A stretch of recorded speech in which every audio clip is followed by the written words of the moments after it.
Awesome, thank you. Guys, we're going to start. First of all, appreciate everybody. And we'll start with the little video, and then I can quickly just go through some of our thought process, how this schedule happened. They told me I could do this like the governor, and I could take mine off right as I started. So we're going to start with video, and this kind of speaks to the plan and where we're going.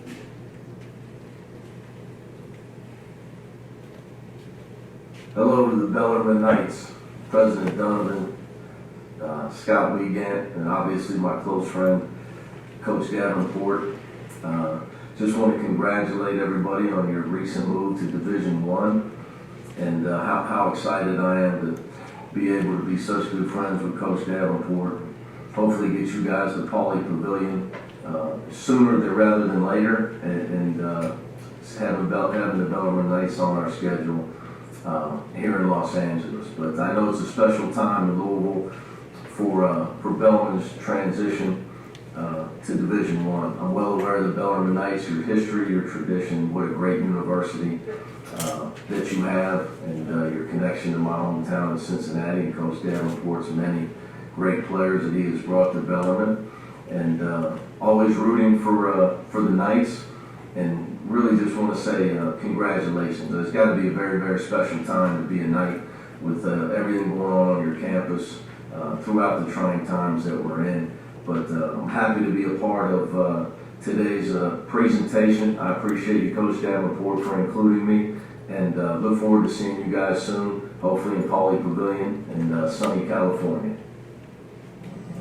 Hi, this is Coach K. And, when you think about college basketball, you think about tradition, you think about programs that not only have done it 1 year, but have done it many years.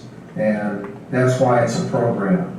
And the Bellarmine program has been one of the very, very best in the history of college basketball. Wow, what an exciting brand of basketball, championship level.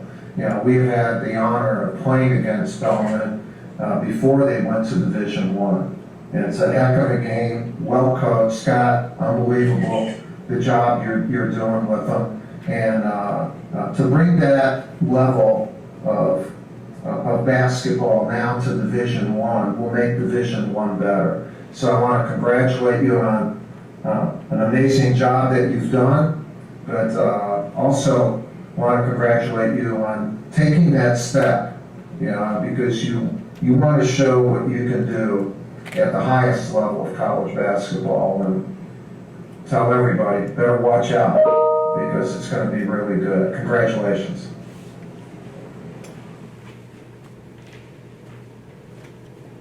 I've got a few comments. As you look, first of all, what our staff did was incredible, and Bo Braden kind of ran with the scheduling responsibility in our staff. But it was amazing, because as this started to come together, and I said this privately to many people, last year was probably the toughest year I've ever had as a basketball coach. A year ago tomorrow, 1 year ago tomorrow, as loud as I could be, I made a vow to that basketball team that I would never, ever utter a syllable about Division I. Not one syllable, because we had 4 tremendous seniors: Alex Cook, Ben Wire, Chris Palambizio, and Parker Chitty. And if that was your son, he was a senior. And everywhere you went in this community, people talked about, oh, Bellarmine, he plays there, they're going to Division I. Well, if your son's a senior, he's not. So we couldn't control what was said on campus, in the community, but we would control what was said in this locker room. And there was never a syllable uttered. But that's where it started. And the vision that Dr. Donovan and Scott Wiegand had, it was tough, because we're coaching, creating a plan, but at the same time, we've got to give every ounce we have of energy to those current players. Toughest year you could ever coach, and then it ends with a pandemic, as we're in the day before we leave to go to the NCAA tournament. But the resiliency that this staff has shown in putting this together, and I'll start at the beginning, and as you look at that schedule, tentatively, it lists Kentucky State as an exhibition. I say tentative because we hope that game occurs. And that will rest with both institutions at that point if they're able to play. But that game is symbolic for reasons that probably no one in this room knows other than John Spagnardi. But in these incredible times, if you don't think thought went into this schedule, the first team, the first university in the state of Kentucky to integrate their basketball team was Bellarmine University. It was first, 1950-51, October the 4th, 103 students. One of them, an African-American gentleman named Ted Wade, was the first ever to play college basketball to integrate in a predominantly white institution in the history of the state of Kentucky. 2004, prior to my arrival, Dr. McGowan brought him back and awarded him an honorary degree. It's an incredible story if you just look up Ted Wade. But our thought was, let's bring Kentucky State in and both alumni, and let's unite the community, the state, through the game of basketball, because that's what sports does. And that was our plan with Kentucky State. So everything we've done. Now, it's amazing. You look at UCLA, and you look at Duke, and you say, how does that happen? Well, it's about relationships. You heard Mick Cronin. We were assistants under Coach Pitino together his first years at Louisville. And then we played Mick when he was at Murray. We played Mick when he was at Cincinnati. And now that's Bellarmine University going into Poly Pavilion, the winningest program in the history of NCAA basketball. Now, the game is still scheduled, but we know the Pac-12 came down with a decision. Mick and I spoke that very day, and there's all kinds of possibilities. We will play the game if at all possible. Like, for example, if they were to move and start conference play, say in the middle of January, we would try to play the game. Maybe we'll do the January 1st in LA instead of the Rose Bowl. Maybe it'll be Bellarmine UCLA basketball. So we've got contingencies to keep going forward. You say Duke, and that's Coach Krzyzewski. That came about to one of Louisville's greatest, Nolan Smith, son of Derek Smith. That was my first contact. And Nolan Smith, who's 6 months older than my son Doug, and they went to camps and little leagues and everything growing up. It's about relationships. So Nolan was instrumental. And then when I asked about, Coach, could you help us, give us a little credibility with a video? I was here on a Friday 3 weeks ago. At 4:30, there couldn't have been on this campus 4 people. I think there was one facilities worker, one security gentleman out making rounds, and one person answering the phone. And I got that video.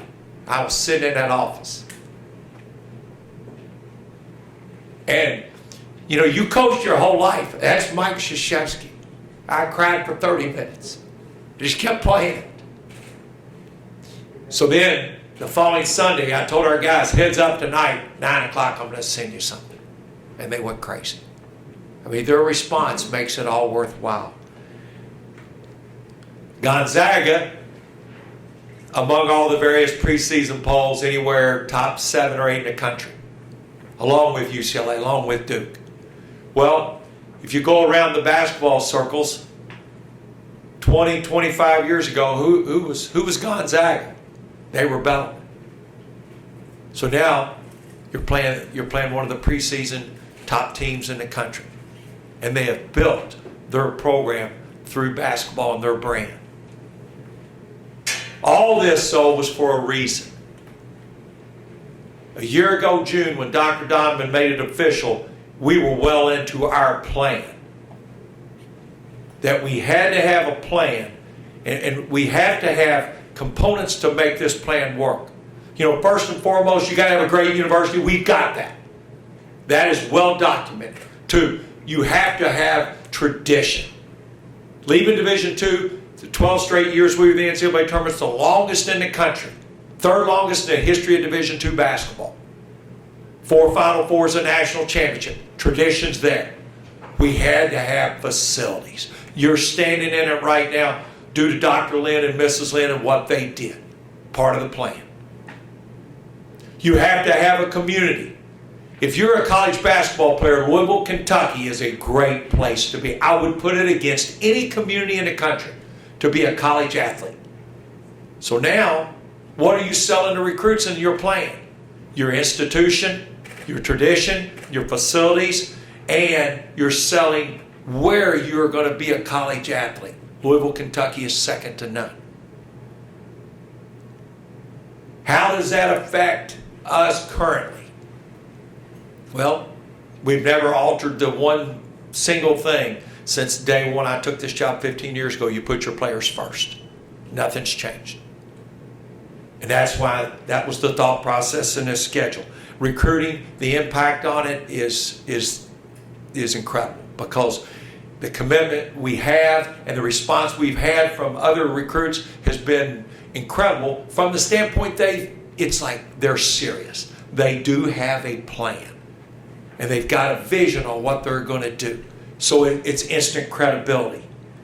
The big picture, why? One of the reasons we were able to make this transition is the college basketball fans in this community. All the documented numbers on where we watch and how much we watch in college basketball, both in person and on a national level in terms of the NCAA tournament.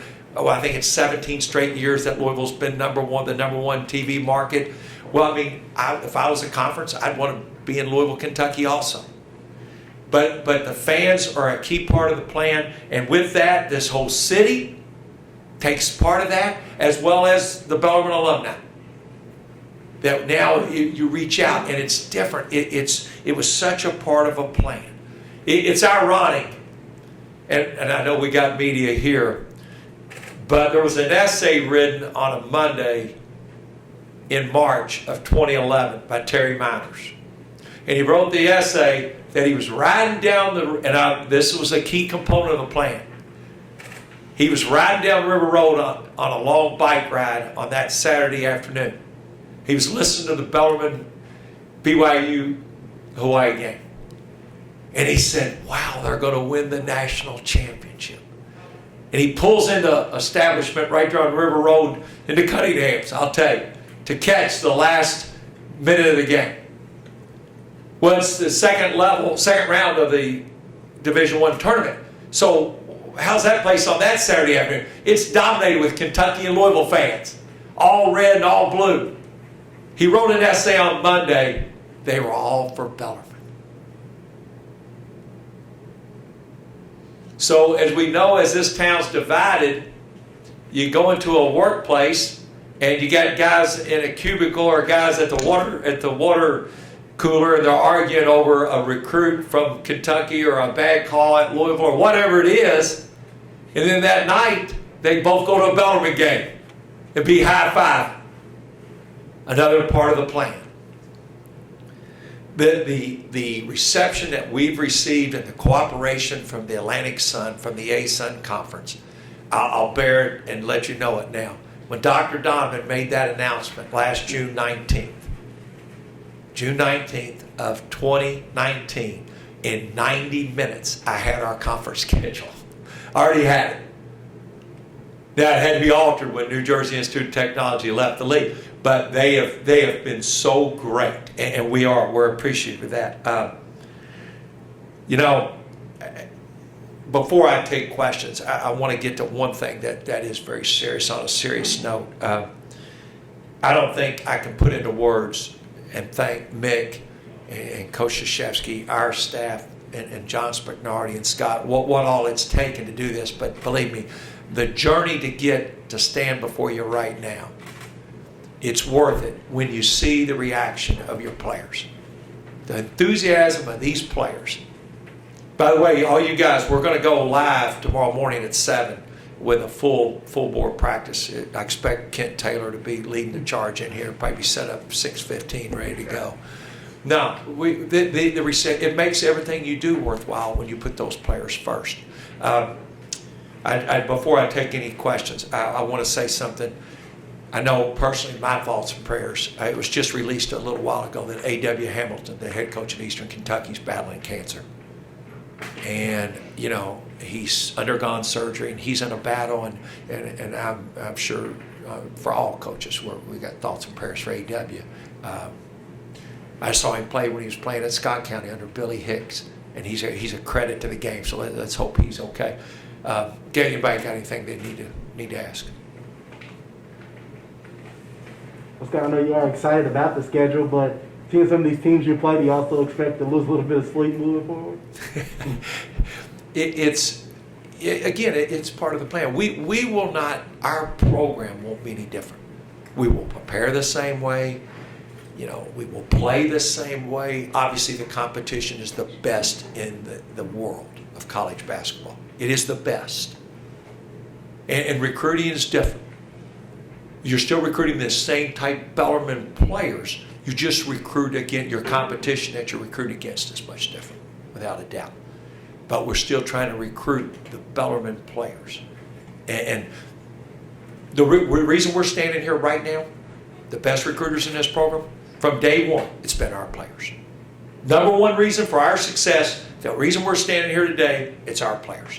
Because other great players would want to join a great law practice or a great newspaper or a great TV channel or a great medical practice. That's how you build teams. So the number one reason for our success over these 15 years have been the recruiting that's gone on, and the best recruiters are our players. How optimistic are you that you will start the season on time as scheduled? Well, you know, I'll tell you exactly what I told the players. Are we going to get knocked down? Yes. We are. What are we going to do? We're going to have a pity party, or are we just going to get up and keep battling? That's what our mentality is.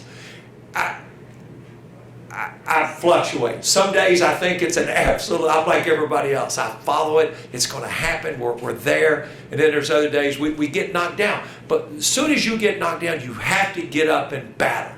You have no choice. There's no pity parties in Bellarmine basketball. And we'll play. We'll be ready to play. And we just let's go win that day. I know it sounds cliche and it's tough, but the smartest people in this entire world are trying to beat this. So at least we can do is do our part. And we do. We mask up until the moment we start. They even wear them on the court until the moment we start. You know, they will social distance. They will be disciplined. I mean, it is tough. I mean, this is what the battle we got. We're going to do our part. You mentioned how big college basketball is here. How likely is it to eventually maybe play Kentucky, play Louisville?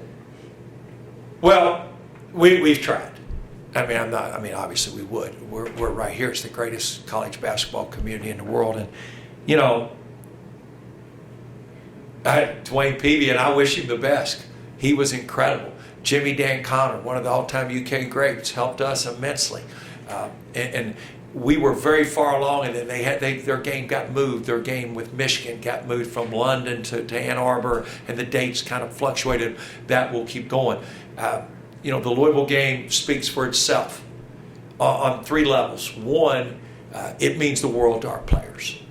And you say, well, why? Well, arguably they're playing in the best college basketball arena in the country against a top program. Well, if you're a player, that would mean a lot to anybody. I mean, without a doubt. It's a top program with a top facility. Does it mean a lot to our school? Yes. To our alumni, to our fans? Yes. To the community? Absolutely. In this community, nothing unites communities like sports. Everybody in this room right now has been at a college athletic event, and at some point, you've high-fived some total stranger. That's what sports does. So I'm all for those games, and we will exhaust ourselves trying to make those things happen. My relationship with U of L has been very, very documented. man, 2 degrees from you. I mean, I've got some of my greatest friends in the world have and currently still work at the University of Louisville. I've spent 11 of the greatest years of my life as a basketball coach coaching there. So, I mean, but it'll always be about our players and our school, and it's great for both, without a doubt. Will you start with Hanover, or will you try to replace UCLA? Oh, as a home On game. the Now, schedule. well, Duke. Okay. Oh, then Hanover. Okay, I see what you're You've where you're got going. Kentucky State and UCLA. Will you try to replace the UCLA game on your schedule? If we still have one game to be named, and we've got some, and we would love that to be another Power 5 school. The scheduling process could be changing. I know Dan Gavitt released a statement yesterday where they're gonna update everyone mid-September in terms of starting practice time as well as competition time, because competition right now is November the 10th in terms of real games, and we'll just keep going. But we have worked it relentlessly, you know. And one of the things that's happening in college basketball right now, if you play us close, there's no risk. We go play a game, come back. You're not dealing with an airport. You're not dealing with restaurants, with hotels, etc. So there may be a lot of changes in college basketball. We'll be ready. How important are those games, the UCLA, the Duke, the Gonzaga, and the Mississippi State, those games to sustaining the athletic department here and the big picture? Well, they're vital. I mean, that's the reality of the matter. They are. I mean, we don't have a football program. I mean, they are vital for this entire university. Not just the exposure of the university. Financially, yes, they are critical, without a doubt. I'm not denying that. You know, but it's a win-win because the players respond in such a great way. And they're thrilled. And it helps you in recruiting. It establishes your recruiting. Playing a Mississippi State with Ben Howland, a Gonzaga. There's a reason with every opponent. It's part of the plan. But yes, it's important to the university, without a doubt. Scott, I realize we have more time to go before these games, but you referenced the importance of playing maybe more local games or in close proximity with our current health situation. Do you have any potential concerns about traveling such far distances like LA, Durham, No. No. And the reason, because our players will do what they're asked to do just as they do every day. Be it go to class, be it come from the dorm to here. No, I don't worry about that. And we would have them on the highest alert, believe me. What is your ultimate goal for this program? Help Bellarmine University. Because when I was asked about the transition, anything that's great for Bellarmine University will help Bellarmine basketball, and conversely, anything that's great for Bellarmine basketball will help Bellarmine University. It's a win-win, without a doubt. This university, what it's meant to my family and what it's meant in my life, I owe them everything I have till the last time out I take in my life.